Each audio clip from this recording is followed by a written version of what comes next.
We're reinventing the past, but this time, it comes with a bar tab.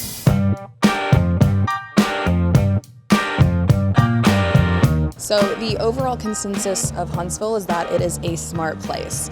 We're a smart place to live, we're a smart place to work, but today we are a smart place to play. And that's because I'm taking you to two reimagined spaces that prove you can honor history while still moving forward. Our first location today is a building you can't miss if you're headed down Governor's Drive. Stovehouse is located just west of downtown near some of the newest construction in the city. Parking for Stovehouse can be found on either the east or west side of the building. It really just depends on your preference. I typically park in the west lot just because it's bigger and it feels like it has more space, but you know what, park wherever you want. Now, depending on what you've come here for, might dictate which direction you go in when you approach the front. Stovehouse offers live music, food, shopping, hair, Pilates, bars, weddings, you name it. I'm pretty hungry today, so we're gonna start off with some food. The food scene here is one of my favorite suggestions to friends and family that visit, and that's because it's almost like an elevated food court, or maybe a food garden, if you will. Everyone can get what sounds good to them without all the fighting and settling for something you don't want, and here's why. All along this wall right here are a variety of restaurants to choose from.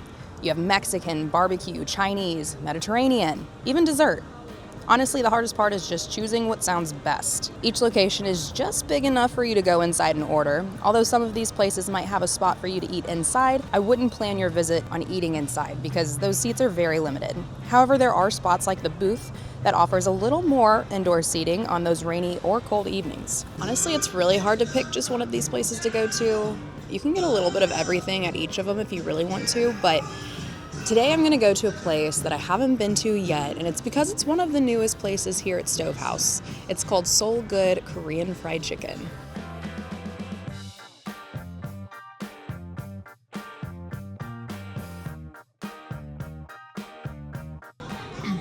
Now, typically you can find live music out here on the weekends, which is just an added bonus, but it does get loud, so just keep that in mind in case you are bringing little ones to the function. If you're looking for something to cap off your meal with, you can always stop at Poorhouse, which offers some really great cocktails. This place is part of the Church Street family, so if you're familiar with Mazara's, Purveyor, Sea Salt, etc., it's owned by the same family. If you know, you know.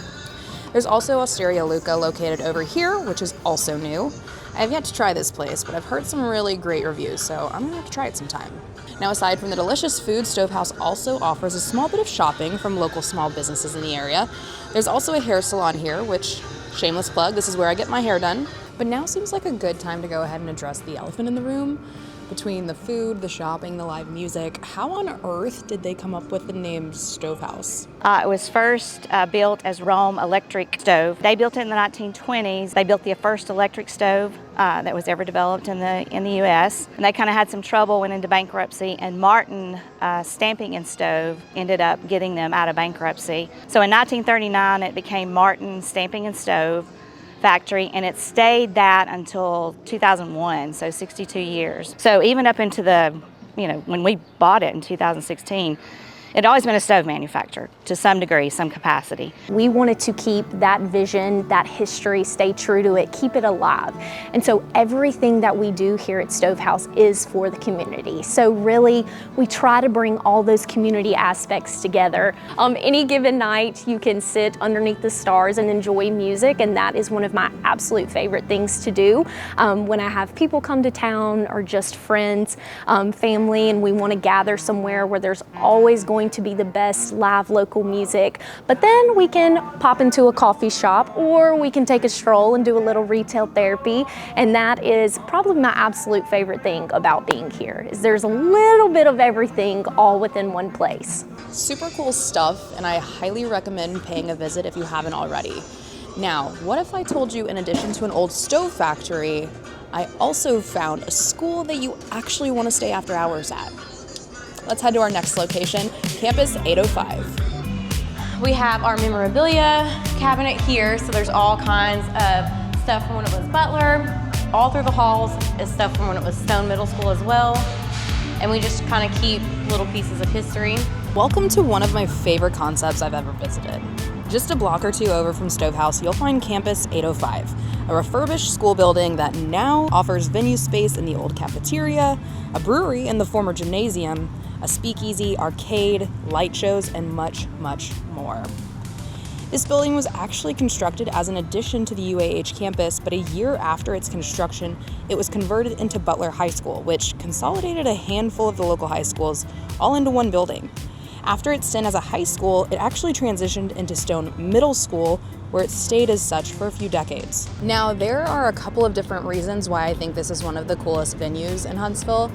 And the first is just that when you come to Huntsville, there are lots of locals who went to one of the two schools that this used to be. So the stories of this place are still circulating to this day. But number two, if you're like me and you're not from Huntsville, you still get that nostalgic feeling walking into the building because, let's face it, at the end of the day, a school is a school, and it's kind of fun to be at a school but not be learning. So let's check it out.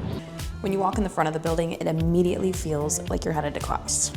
There's little Easter eggs all over the building that remind you that this was once a school. But all the shelving is the old gym floor from when it was a school. Some of the different tenants in this building include Lone Goose, a ballroom, Ronnie's Ray Guns, St. Stephen's Music Hall, and of course, Straight to Ale. Straight to Ale was the first tenant of Campus 805 and probably one of the most notable.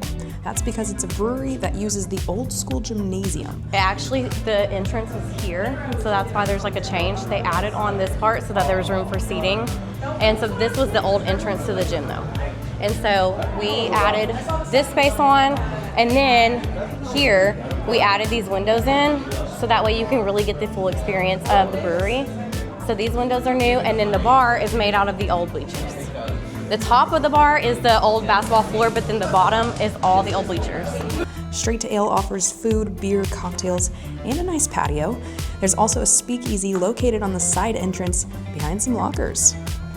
Now, there's no password to get into this speakeasy, but it is located in the school's old band room, so consider it soundproof. Across from the patio, you'll notice Butler Green, which to my surprise is actually owned by the city of Huntsville.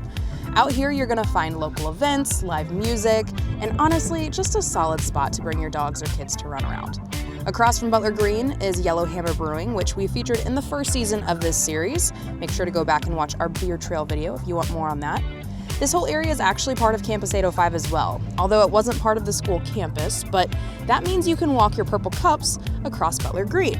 On this side of the campus, you can find some really fun places like a bar/arcade at Pints and Pixels, or one of the best chocolatiers in the country at Pizzel's Confections, who were also featured on our coffee trail video, matter of fact. Today I wanted to experience some of the areas I haven't been to before, so we were gonna head back to the main campus to check out Hops and Guac. However, I did not do my research effectively because Hops and Guac does not open until later this evening. So this is my tip for you. When you are visiting either Stovehouse or Campus 805, make sure to look up the individual tenants you're wanting to look at to make sure they're even open, because hours can be a little funky given these are more of our nightlife type places. So as you can tell, you can't really go wrong when it comes to Campus 805 or Stovehouse. Both have some great options for you, your family, your friends, girlfriends, boyfriends, partners, whoever it is.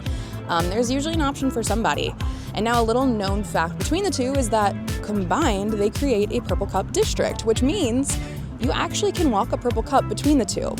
Now, if you plan to do that, I do recommend being careful. Try to avoid the main road if you can. There is 4th Avenue, which is a little quieter and maybe safer to walk.